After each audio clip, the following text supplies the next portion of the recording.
such a great intro. Thank you. Thank you. Hi, everyone. Well, I'm following, world-renowned management consultants, fighter pilots, policymakers, governors. I'm not quite sure I can keep up that level of standard. I'm going to do my best. But this is maybe the time to bring them down a notch or two. I'm an SME.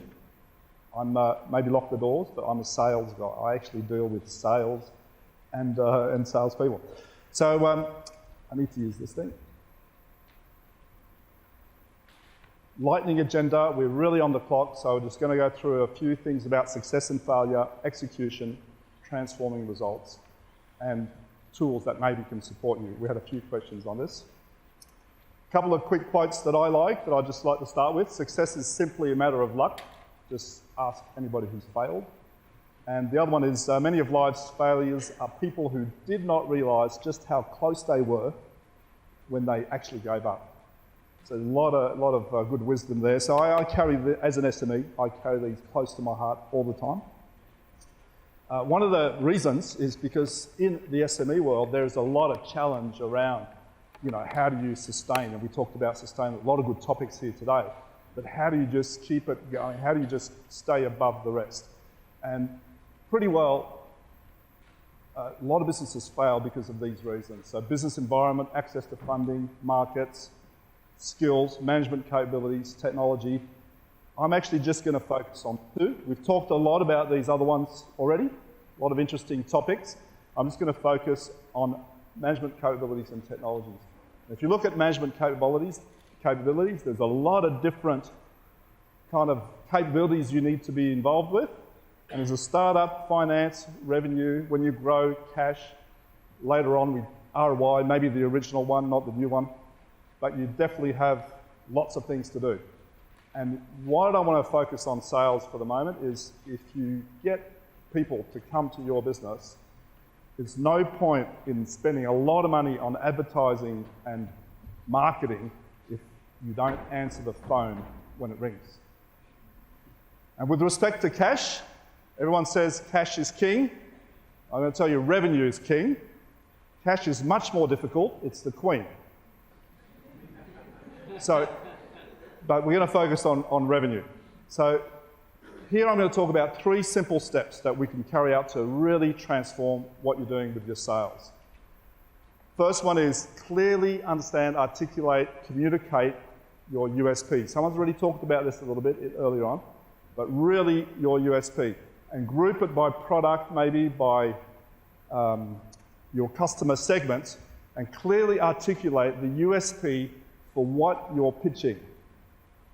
For example, and then set targets. So for example, if you're selling wheelchairs as a medical company, you're selling to hospitals and GPs, you're selling X-ray equipment, the pitch is different.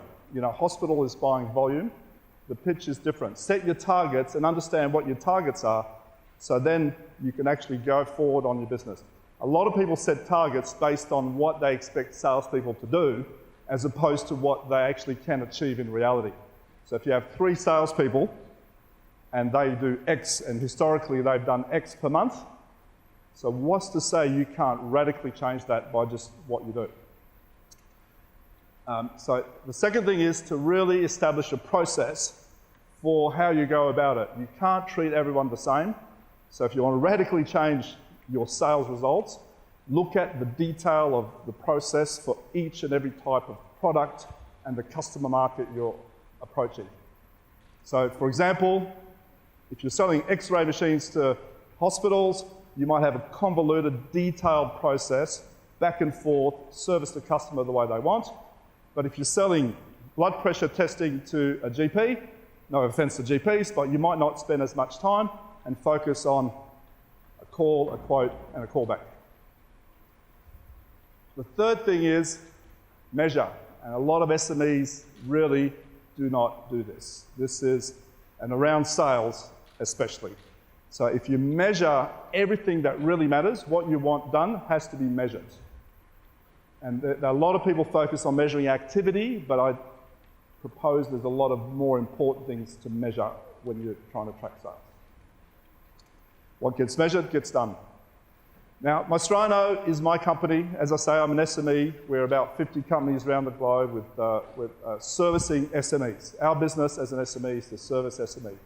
And the second part of the discussion is really about the tools that are available.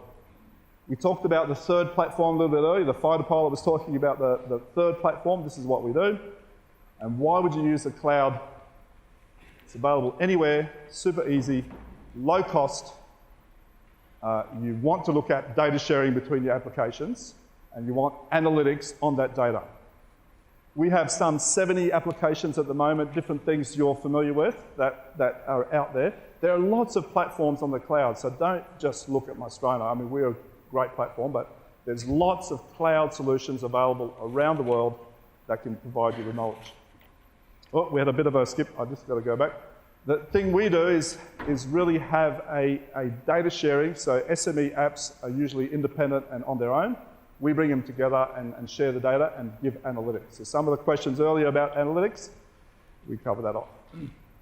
Lots of dashboarding. You know, we talk about data, big data. How do you get data on your business? If you're a business owner, do you need to know about the finance apps to understand whether your P&L is up to scratch or not? So some of the important things that we cover off is making sure the SME has a lot of data. So we won a couple of awards, but with that, I say thank you. That was...